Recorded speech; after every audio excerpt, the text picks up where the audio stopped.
Now, this video segment should also take place right around or in Fort Bedford Museum. And this is about a man named James Smith. James Smith was a 16-year-old kid that lived in this area. James Smith was one of the fellows hired by the British to build their road. If you remember, I talked in the earlier segment about the British campaign against the French who were holed up at Fort Duquesne, and they were building a road to knock them off. What they did was they hired local guys to build that road. The very first PennDOT workers were locals from Bedford County, many of them. This was, of course, before the orange barrels and orange cones, but PennDOT workers nonetheless. James Smith and his road crew are working west of Fort Bedford. They are out building road whenever the road foreman notices there's some Indian activity up ahead, and he's a little bit concerned. You see, the concern is that this is during war, and many of the Indians were fighting on the side of the French. So for safety reasons, the commander suggested to James and a friend of James, get back to Fort Bedford, ride back, see if you can rouse some troops. Give me 10, 20, 30 British troops up here to watch us, because I don't want to get ourselves into trouble with an Indian attack. James and his buddy make their way back on horse. While they're riding, Indians popped out of the bushes and ambushed them. James's friend was shot and killed. James was dragged down off his horse. They dragged him down, stripped him naked, and beat the living daylights out of the kid. Now, in these days, the Indians would often kill the male captives that they had, but they would sometimes adopt women and children into the tribe. James Smith was 16 years old at the time. What to do, what to do, what to do. He was kind of on the cusp. The Indians decided they would put James to a test to see if he was a white man or if he had maybe not yet been infected with what they thought was white man's cowardice or thinking. So what they did was they put him through a gauntlet. 2 rows of Indians. James, wearing nothing but a blindfold, was put through the gauntlet.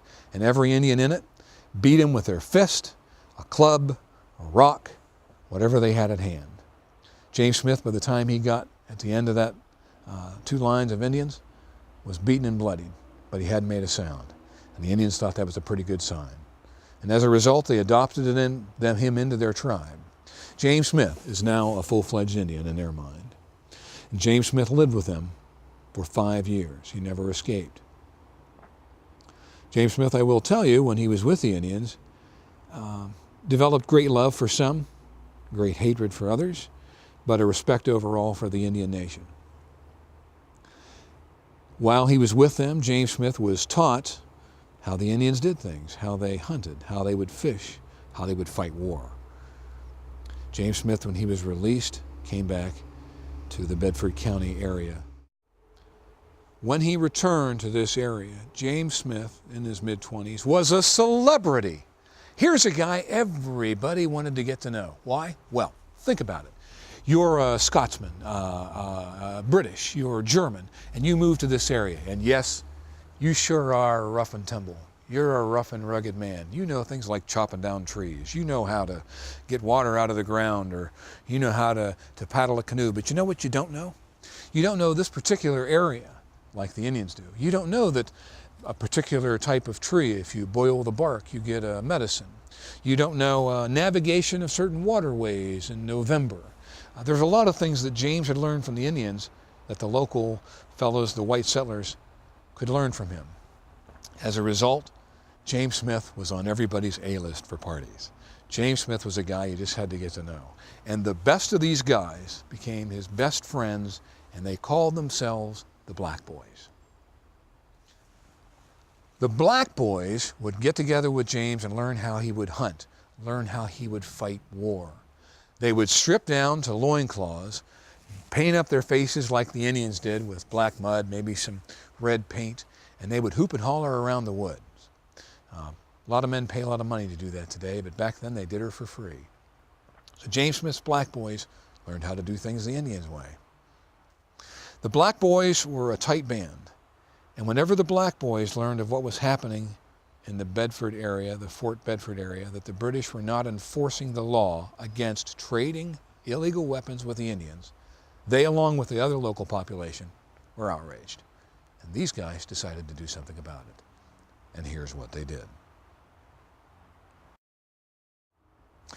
James Smith had a buddy that lived near Fort Loudon, about an hour east of Fort Bedford in your car, if you were driving, or a day's ride east of Fort Bedford back in those days.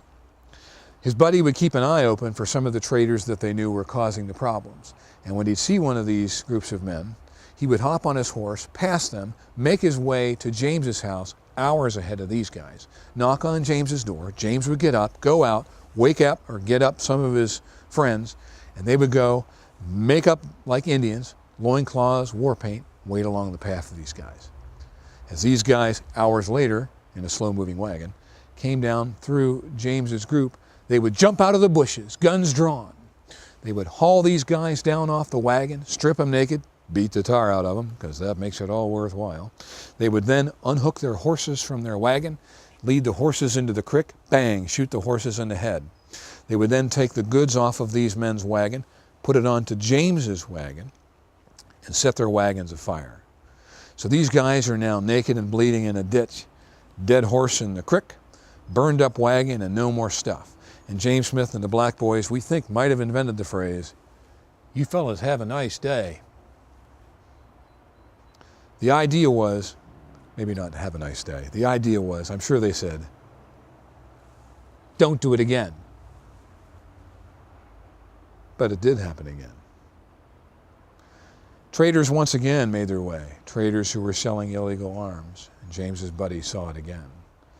He did the same thing. He rode west and got some of James's men because James that day wasn't available. And some of James Smith's Black Boys waited along the trail for these guys. And as they came down through, they jumped out of the bushes and pulled the same routine. Unfortunately, this time, there happened to be a British captain on patrol nearby. Was it a setup? Sure sounds like it to me. And I'm sure it sounded like it to them too. So the British captain captured these Black Boys trying to steal from honest Philadelphia merchants. At least that's how it's portrayed. So James Smith's Black Boys were brought here to Fort Bedford. They were put in the stockade in irons, and they were being held for thievery.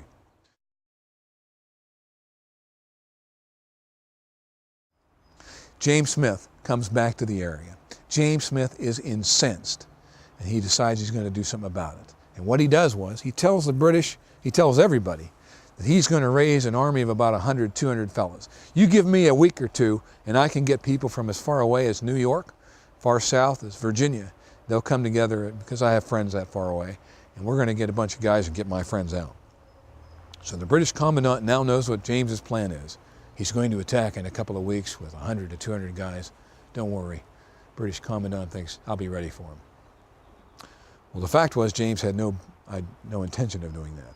James's intention was, the very next day, he sneaks out of his house with just a handful of Black Boys. He sneaks out from under the nose of the British, who had a British private watching James's cabin to keep tabs on how many troops started showing up. He never knew James left. James made his way west, and they camped outside of Fort Bedford quietly. The very next day, the British sentry, one on duty, opens the gate to Fort Bedford. Why? There is no attack coming today. We know it's a week from now or longer. As the sentry opens the gate, James Smith and the Black Boys make their way across the open ground. The British sentry sees him, raises his weapon, bang. One shot is fired. That's all he had in his gun. And James Smith and the Black Boys are on him with their guns. They never fired a shot. They dragged the sentry down off the gate. They then went in. They went into the British barracks where the British soldiers were still sleeping, woke them up, dragged them out. You know what they did to them? They stripped them naked and beat the tar out of them. No, I'm just kidding. They dragged them out. They held them captive. They went and woke up the local blacksmith. The local blacksmith comes down to get James's men out of their chains. By this time, word has spread through the town of Bedford. Do you know what James and his boys did? They rousted the British out of Fort Bedford. Pretty good, pretty smart. And the locals were happy about it, because you know what? It's about time the British get what for. So in 1769, James Smith and the Black Boys captured Fort Bedford from the British Army. Now, I tell you, they weren't measured in thousands at that time. There were only dozens of British troops here. But at the same time, it was an important victory James Smith made the point, we've had it up to here with your British rule, or if you will, lack of enforcement of the law. So why is Fort Bedford not considered to be the first fort captured in American history? Well, were we Americans in 1769 or not? Sure seems to me like the spirit that I told you about, being fed up with British rule or their lack of enforcing law, was an American spirit. Seems to me that James Smith seems to be an American kind of guy. But after they captured Fort Bedford and got his men, and by the way, some whiskey, some flour, some guns, and some gunpowder out of Fort Bedford, they gave Fort Bedford back. They didn't want Fort Bedford. So the Fort Bedford was turned back over to the British. After they left, I'm sure the British had a meeting, and the British meeting went something like this. This will never happen again. Gosh, this is embarrassing. We're either going to A, man Fort Bedford so there is no opportunity for the locals to capture it again, or B, we're going to shut her down. The British opted for choice B. They shut down Fort Bedford around 1770. And in 1770, 6 years before the American Revolution, Fort Bedford was no more. Our next stop on the tour is the Espy House. Follow me. All you need to do if you're facing the sign for Fort Bedford Museum is turn right, walk up the hill. At the corner, turn left, walk down the street about halfway down the block to the blue and yellow sign that says the Espy House, looks like this, and stop there. So let's go.